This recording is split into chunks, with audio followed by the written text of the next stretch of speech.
जी नमस्कार साथियों, good morning प्यारे दोस्तों। जय हिंद, वंदे मातरम, राधे राधे।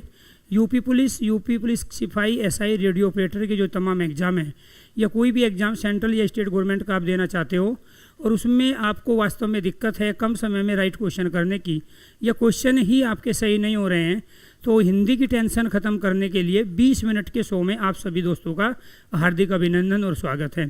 प्यारे दोस्तों, हम रोज़ लाइव होंगे सेम इसी टाइम, ठीक है, 20 मिनट के लिए। और उस 20 मिनट में हम एक टॉपिक को करेंगे कंप्लीट, वो भी शॉर्ट ट्रिक के साथ।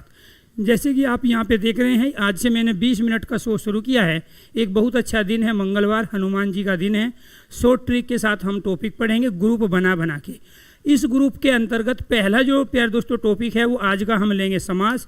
तो समास की जितनी भी शॉर्ट ट्रिक है वो आपको बताएंगे। आपको ये ध्यान रखना है दोस्तों, यहाँ अब जो क्लास चलेगी यानी कि आज से लेके इस सप्ताह वो चलेगी ग्रुप नंबर 1 की क्लास। और इस ग्रुप नंबर 1 के अंदर हम ये जो टॉपिक पढ़ेंगे, एक टॉपिक होगा प्यारे दोस्तों यहाँ समास, ये आपको ध्यान रखना है। दूसरा टॉपिक होगा इसमें विराम चिन्ह। दूसरा टॉपिक क्या होगा? विराम चिन्ह। यहाँ मैं रोज़ टॉपिक उस पर पोस्टर पे नहीं डलवाऊंगा, आपको यहाँ पे बता रहा हूँ। तीसरा टॉपिक होगा लिंग, यहाँ पे लिंग के बारे में जानेंगे। चौथा टॉपिक होगा प्यारे दोस्तों यहाँ पे वचन के बारे में जानेंगे।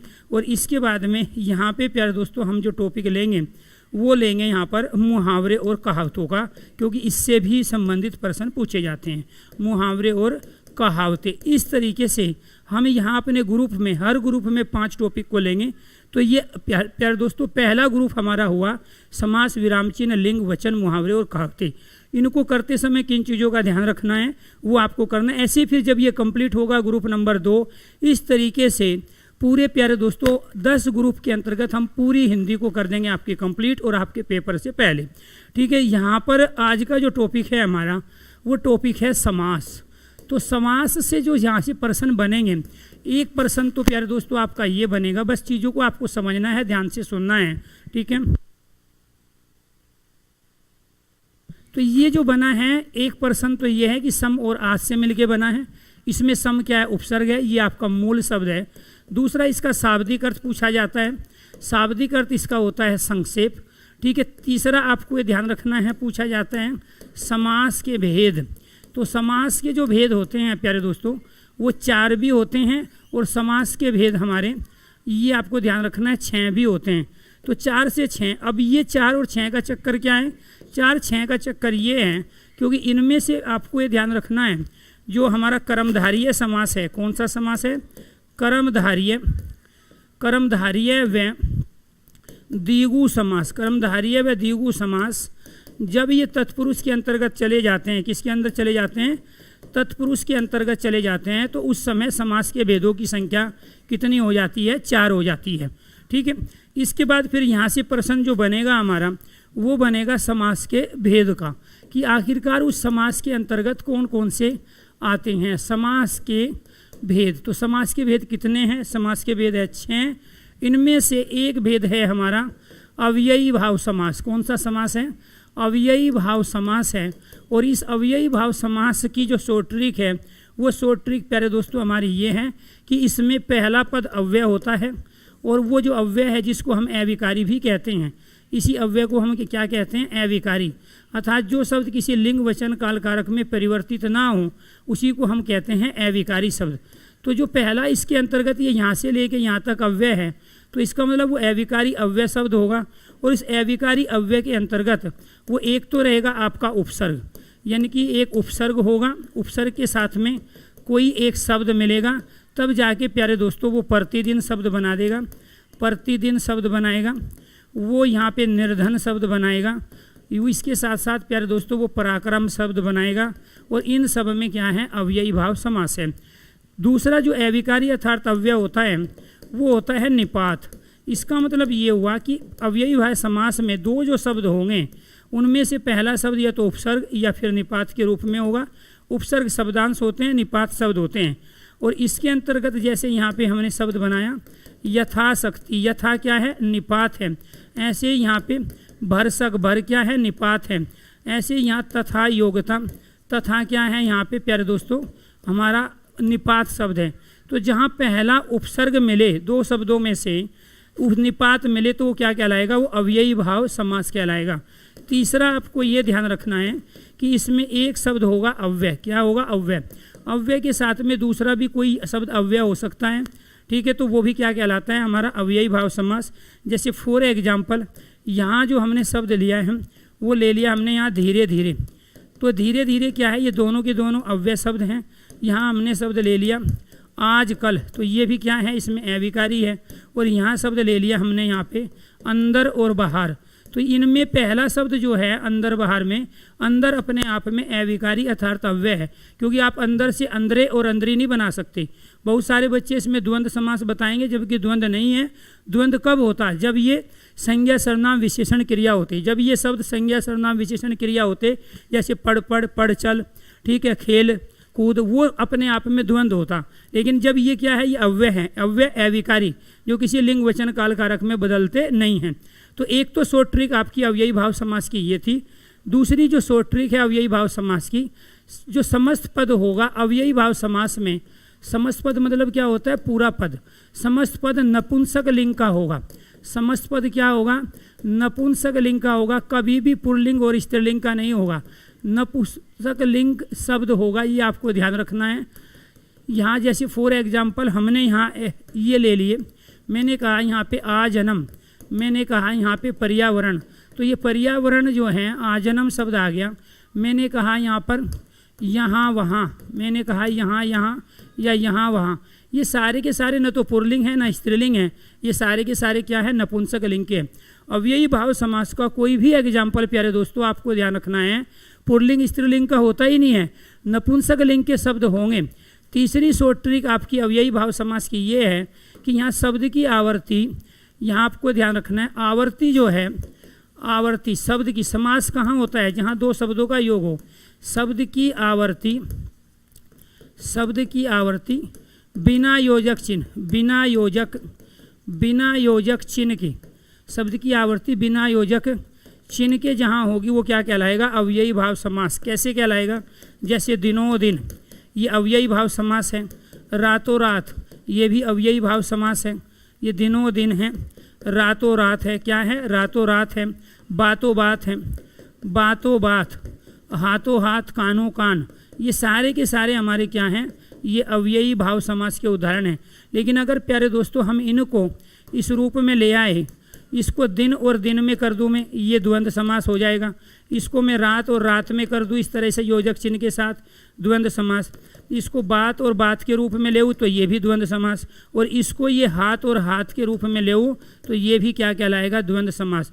यानी कि ये तो सारे के सारे आपके जो एग्जाम्पल है इनमें दोनों शब्दों की प्रधानता है, इसलिए ये द्वंद्व समास के एग्जाम्पल हैं।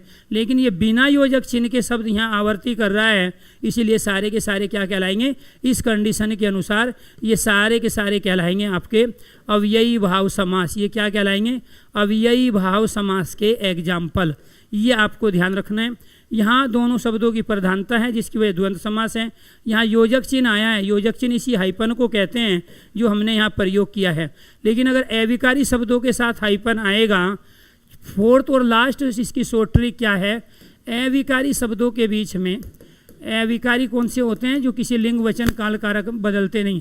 अविकारी शब्द के साथ योजक चिन्ह होगा, क्या होगा, योजक चिन्ह। अविकारी शब्दों के साथ योजक चिन्ह होने पर क्या कहलाएगा, अव्ययी भाव समास कहलाएगा। जैसे फॉर एग्जाम्पल हमने यहाँ पे लिया धीरे धीरे, ये अविकारी शब्द है। जल्दी जल्दी, ये भी अविकारी शब्द है। अलग अलग, ये भी अविकारी शब्द है। अलग अलग, ये सब क्या कहलाएंगे, ये सब कहलाएंगे हमारे अव्ययी भाव समास। तो ये तो थी अव्ययी भाव समास की हमारी शॉर्ट ट्रिक। इसके बाद में दूसरा जो समास है वो है हमारा द्वंद्व समास। द्वंद्व समास में दोनों पदों की प्रधानता होती है। दोनों पद प्रधान समास ये कहलाता है, दोनों पद प्रधान। और इसमें जितने भी विलोम शब्द होंगे ये आपको ध्यान रखना है। इसके अंतर्गत क्या है, जितने भी विलोम शब्द हैं, दुनिया के सारे विलोम शब्द द्वंद्व समास के उदाहरण हैं। आपको ये ध्यान रखना है, जितने भी विलोम शब्द है क्या है, जहाँ भी दो शब्दों के बीच में प्रतियोगिता का भाव हो, प्रतियोगिता हो, प्रतिस्पर्धा हो, क्या हो, प्रतियोगिता हो, प्रतिस्पर्धा हो, ठीक है। तो वो सारे के सारे प्रतियोगिता प्रतिस्पर्धा किस में, जैसे राम और रावण के बीच में क्या थी, यहाँ पे कर्ण और अर्जुन के बीच में क्या थी, कर्ण और अर्जुन के बीच में प्रतियोगिता प्रतिस्पर्धा थी, इसलिए वो क्या कहलाएंगे, विलोम शब्द क्या है, लाभ हानि, ठीक है, जय पराजय, कोई भी विलोम शब्द आ जाए वो सारे के सारे क्या कहलाएंगे, द्वंद्व समास। इसके बाद आपको ध्यान रखना है, जहाँ शब्द की आवर्ती हो, विकारी शब्द आवर्ती करें, क्या करें, विकारी शब्द की आवर्ती, विकारी शब्द की आवर्ती हो रही है तो वो भी क्या कहलाते हैं, जैसे अभी हमने किया है, यहाँ हरा हरा हमने प्रयोग कर लिया, ठीक है, या यहाँ सुंदर सुंदर हमने प्रयोग कर लिया, ये सब क्या कहलाएंगे हमारे, पीला पीला है, हरा हरा है, छोटा छोटा बड़ा बड़ा है। कोई भी संज्ञा शब्द है तो संज्ञा की भी आवर्ती होगी, बेटा बेटा अगर हम कर रहे हैं तो ये संज्ञा शब्द है बेटा बेटा, ये आपको ध्यान रखना है। ये सर्वनाम शब्द है अपना अपना, तो संज्ञा सर्वनाम की आवर्ती हुई, यहाँ विशेषण की हुई, यहाँ पढ़ पढ़ है, ठीक है, यहाँ जा है, ये सब क्या है, विकारी शब्द है, संज्ञा सर्वनाम विशेषण क्रिया, तो ये भी सारे द्वंद्व समास के ही आपके उदाहरण बनेंगे। इसके बाद कहीं अर्ध आवर्ती हो रही हो विकारी शब्दों की, अगर अर्ध आवर्ती है, क्या है, विकारी शब्दों की अर्ध आवर्ती है, अर्ध आवर्ती कैसे होगी, अर्ध आवर्ती जैसे यहाँ हमने प्रयोग कर लिया, चाय वाय कपड़ा वपड़ा, चाय वाय कपड़ा और वपड़ा, ये सारे क्या कहलाएंगे हमारे, ये अर्ध आवर्ती वाले भी हमारे द्वंद्व समास के उदाहरण कहलाएंगे। इसके बाद इसकी शॉर्ट ट्रिक है, संबंध को प्रकट करे, किसको प्रकट करे, संबंध को प्रकट करे, तो वो भी क्या कहलाते हैं, जहाँ दो समस्त पद संबंध को प्रकट करते हैं वो भी क्या कहलाते हैं हमारे द्वंद्व समास। पति पत्नी द्वंद्व समास है, जीजा साली द्वंद्व समास है, भाई बहन द्वंद्व समास है, भाई बहन, गुरु शिष्य क्या है, द्वंद्व समास है। संबंध को प्रकट करते हैं तो वो भी क्या कहलाते हैं, जहाँ समास विग्रह करते समय क्या है, समास विग्रह करते समय, समास विग्रह करते समय प्यारे दोस्तों, जहाँ और शब्द आ जाए, जहाँ च शब्द आ जाए, या शब्द आ जाए, अथवा शब्द आ जाए, तो वो सारे के सारे एग्जाम्पल क्या होंगे, जैसे और का प्रयोग कहाँ करेंगे हम, माता और पिता, तो जहाँ माता और पिता ये क्या कहलाएगा हमारा, समास विग्रह द्वंद्व समास का कहलाएगा, ये आपको ध्यान रखना है। इसके बाद सातवीं और लास्ट जो कंडीशन है वो कंडीशन ये है, जैसे संख्यावाची शब्द आ गए, 11 आ गया, ठीक है, इसके बाद 55 शब्द आ गया, 92 शब्द आ गया, क्या आ गया, 92, अगर इसके साथ कोई दूसरा शब्द ना दे तो ये अपने आप में क्या कहलाएंगे, सारे हमारे द्वंद्व समास। क्यों, क्योंकि 10 और 1 क्या हो गया यहाँ पे, 10 और 1 11, ऐसे ही प्यारे दोस्तों ये 50, ये क्या हो जाएगा, 50 और 5 55, 50 और 5, ऐसे ही ये 90 और 2 क्या हो जाएगा आपका 92, ये सारे के सारे क्या कहलाए हमारे, ये द्वंद्व समास के उदाहरण कहलाए। तो उम्मीद करता हूँ कि इसी स्पीड के साथ में आप अगर हर चीज़ को कंप्लीट कर लोगे तो बहुत अच्छे तरीके से इसको आप कंप्लीट करोगे। इसके बाद में तीसरा समास है आपका कर्मधारय समास। कौन सा समास है, कर्मधारय समास। कर्मधारय समास में आपको ध्यान रखना, दो समास में 2 पद होते हैं, उनमें से 2 पद में एक कार्य होगा, कार्य को करने वाला कार्य, और दूसरा एक कार्य होगा, दूसरा कार्य को करने वाला, यानी कि कार्य को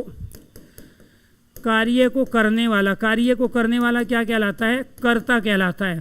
तो जिन सामासिक पद से कर्ता का बोध हो, जिन सामासिक पद से कर्ता का बोध हो वो क्या कहलाते हैं, कर्मधारय समास। कैसे कहलाएंगे, जैसे स्वर्णकार सोने से वस्तु बनाने वाला, कुंभकार ठीक है गढ़े बनाने वाला कुंभकार, लोहार लोहे की वस्तु बनाने वाला लोहार, चर्मकार चमड़े की वस्तु बनाने वाला क्या कहलाता है, चर्मकार।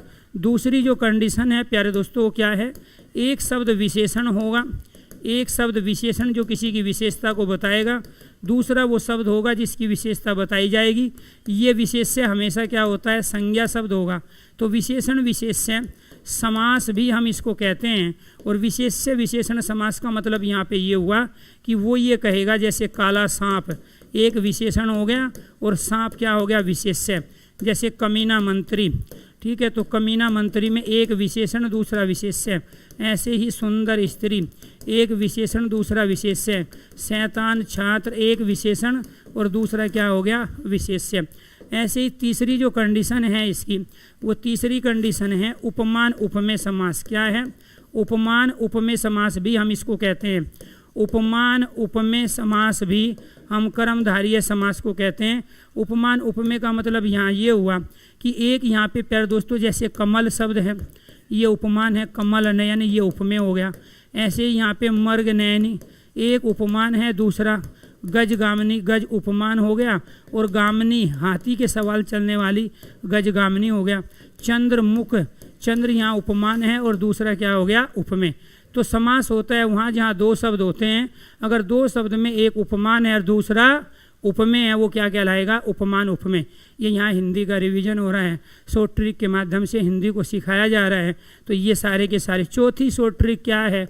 चौथी शॉर्ट ट्रिक है एक गुण होगा और दूसरा क्या होगा गुणी। गुण गुणी, ठीक है, गुण गुणी संबंध होगा। क्या होगा? गुण गुणी संबंध को जो बता रहा है वो कहलाता है कर्मधारय। जैसे कहा ईमानदार शिक्षक, ठीक है,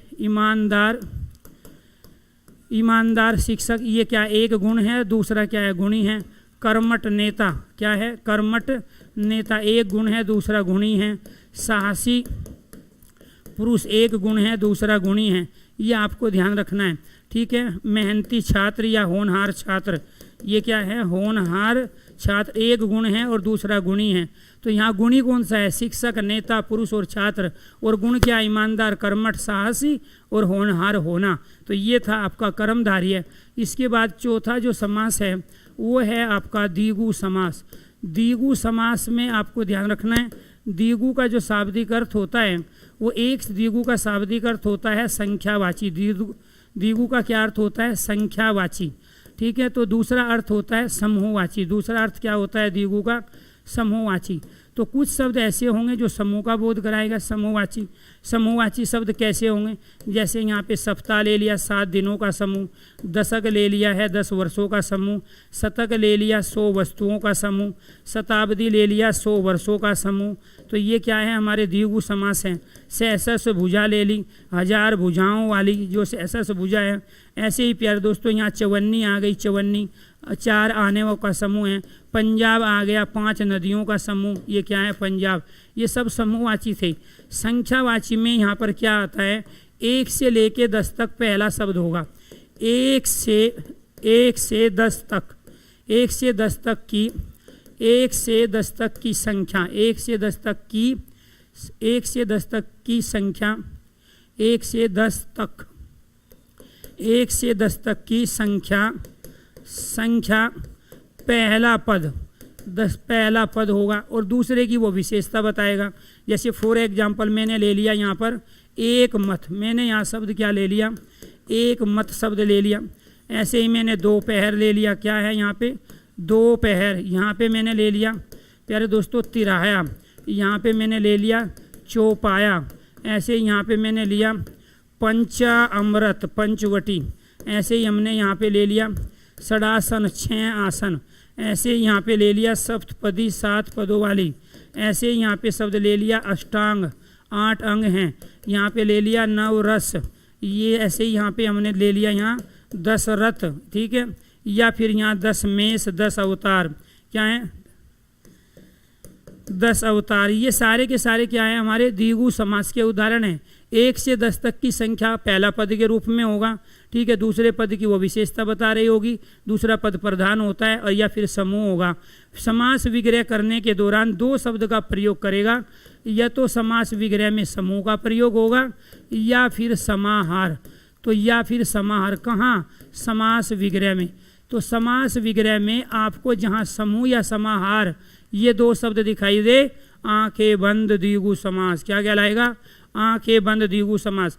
आपको ध्यान रखना है, ऐसे बहुत सारे एग्जाम्पल होते हैं जो कर्मधारय और द्विगु के भी है और बहुव्रीहि के भी है, उनके बारे में भी बताएंगे। तो यहाँ पर प्यारे दोस्तों 5वां जो समास है वो क्या है? हमारा बहुव्रीहि समास है। बहुव्रीहि समास बाद में बना, इसके जितने भी एग्जाम्पल हैं वो द्विगु और कर्मधारय के हैं। इसमें क्या होता है? अन्य पद प्रधान। अन्य पद का मतलब क्या होता है? पहले 2 पद छोड़ के कोई तीसरा, जहाँ पहला दूसरा पद गौण हो, अन्य की प्रधानता है, वो क्या कहलाता है? वो कहलाता है बहुव्रीहि समास। कहाँ होगा आपको ध्यान रखना है कि जहाँ पर तीसरे की प्रधानता हो। किसकी प्रधानता हो? तीसरे पद की, तीसरे पद की प्रधानता, तीसरे पद की प्रधानता हो, ठीक है। जिस नगर को बसाया या आबाद किया गया है, जिस नगर को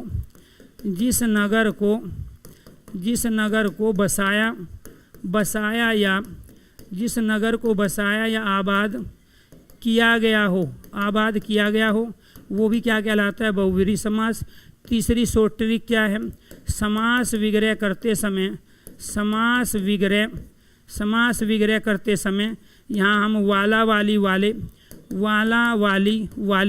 अर्थात थर्ड पर्सन का प्रयोग करेंगे, या फिर जिसका जिसकी जिसके, या फिर किसका प्रयोग करेंगे? जिसका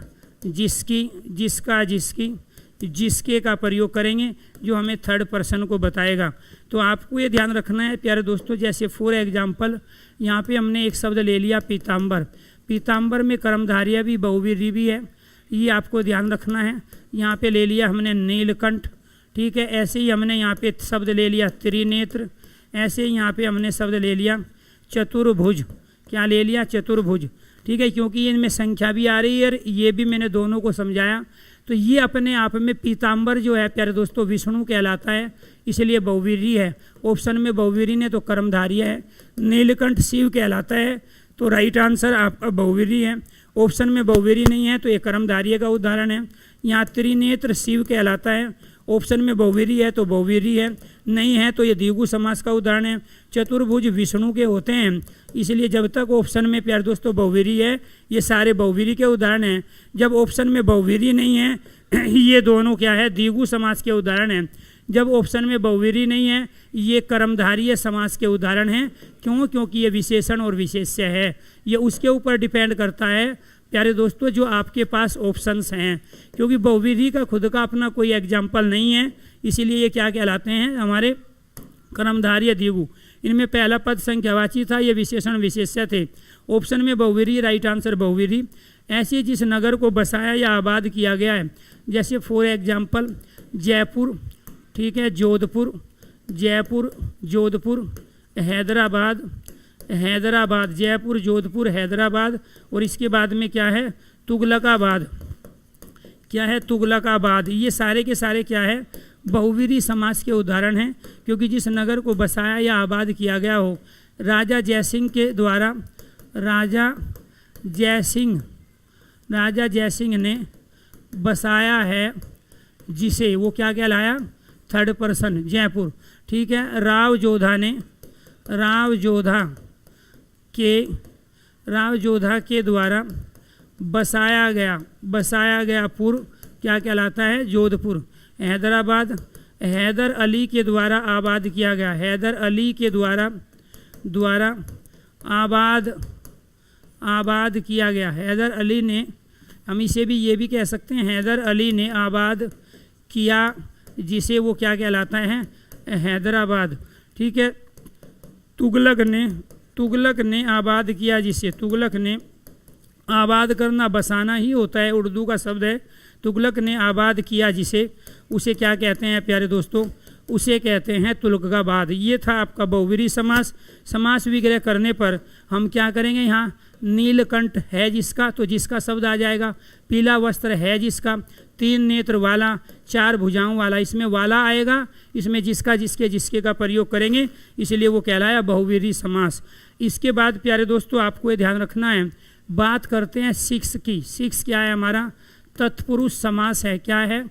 तत्पुरुष समास। तत्पुरुष समास में दूसरा पद प्रधान होगा, ये आपको ध्यान रखना, विशेषण विशेष्य नहीं होगा। क्या है?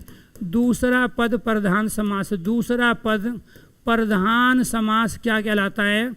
हमारा तत्पुरुष समास कहलाता है। ये चलता है कारक चिन्हों के आधार पे। ये किसके आधार पे चलता है? कारक चिन्हों के आधार पे। जैसे यहाँ पे हमने ले लिया कर्म, ठीक है, क्योंकि यहाँ पर क्या है? कर्म तत्पुरुष है। एक हमारा क्या है? कर्म तत्पुरुष है। एक दूसरा क्या है? करण तत्पुरुष है। संप्रदान तत्पुरुष होता है। एक प्यारे दोस्तों अपादान तत्पुरुष होता है। अपादान तत्पुरुष है। क्या है? अपादान तत्पुरुष है। संबंध तत्पुरुष है। क्या है? संबंध तत्पुरुष है और एक होता है हमारा अधिकरण तत्पुरुष। तो इसके अंतर्गत हम कारक चिन्ह के आधार पे चलेंगे। इसके अंदर कारक चिन्ह जो समास विग्रह में होंगे, यहाँ पे क्या है हमारा, ये सारे के सारे हमारे तत्पुरुष समास के हो गए। ये तत्पुरुष तत्पुरुष तत्पुरुष तत्पुरुष, और इसमें जब हम यहाँ पे लेंगे ये कर्ता, यहाँ कर्म को करण से और के द्वारा का प्रयोग हम समास विग्रह के दौरान करेंगे। इसमें के लिए का प्रयोग हम करेंगे। इसमें प्यारे दोस्तों से अलग होने की सेंस में हम करेंगे, से अलग होने की सेंस में से का प्रयोग। इसमें हम का के की का प्रयोग करेंगे, और इसमें हम में पे और पर का प्रयोग करेंगे। कैसे करेंगे वो यहाँ पे देखो। अब इसमें जो शब्द आएंगे उनका समास विग्रह, जैसे ग्रामगत, तो ये क्या हो जाएगा, गांव को गया। ठीक है, ऐसे ही आपको ध्यान रखना है यहाँ पे गुण युक्त, गुण से युक्त। ठीक है, सूर रचित, सूर के द्वारा रचित, सूर रचित, सूर के द्वारा रचित। तुलसी कर्त, तुलसी के द्वारा लिखी गई, तुलसी कर्त। ऐसे यहाँ पे हम करेंगे प्यारे दोस्तों। गुरु दक्षिणा, गुरु के लिए दक्षिणा, गुरु की दक्षिणा नहीं होगी। ठीक है, ये आपको ध्यान रखना है। माल गोदाम, माल के लिए गोदाम। हवन सामग्री, हवन के लिए सामग्री। अपादान है पाप पतित, पाप से पतित है। पत भ्रष्ट है, पत से भ्रष्ट है, से अलग होने की सेंस में प्रयोग किया है। संबंध कारक है राजपुत्र, राजा का पुत्र। राजधर्म, राजा का धर्म, राजधर्म क्या कहलाएगा, राजा का धर्म। अधिकरण क्या कहलाएगा, गृह प्रवेश, घर में प्रवेश, गृह प्रवेश, घर में प्रवेश। वनवासी, वन में वासी। आप बीती, आप पर बीती, आप बीती, आप पर बीती। तो इसमें हमने ये सारे कारक चिन्ह प्रयोग किए समास विग्रह के दौरान। इस वजह से ये कर्म तत्पुरुष, ये करण, ये संप्रदान, ये अपादान तत्पुरुष, संबंध तत्पुरुष, और ये कहलाया अधिकरण तत्पुरुष। 20 मिनट के शो में पूरा समास कंप्लीट हो गया। ठीक है, तो ये आपको ध्यान रखना है। इसके लिए क्या करना पड़ेगा, 2 बार सुनना पड़ेगा आपको, एक तो अभी और दूसरा एक बार और स्पीडोमीटर लगा के, तब जाके बात बनेगी। सभी दोस्तों को नमस्कार, धन्यवाद। तो आज के ग्रुप का ये रिवीजन है आपका, ये वे शॉर्ट ट्रिक है जो 12 मिनट में आप क्वेश्चन करने हैं। ये आपको ध्यान रखना, ये वाला आपका टॉपिक कंप्लीट। कल विराम चिन्ह को देखेंगे शॉर्ट ट्रिक के माध्यम से। सभी दोस्तों को नमस्कार, धन्यवाद।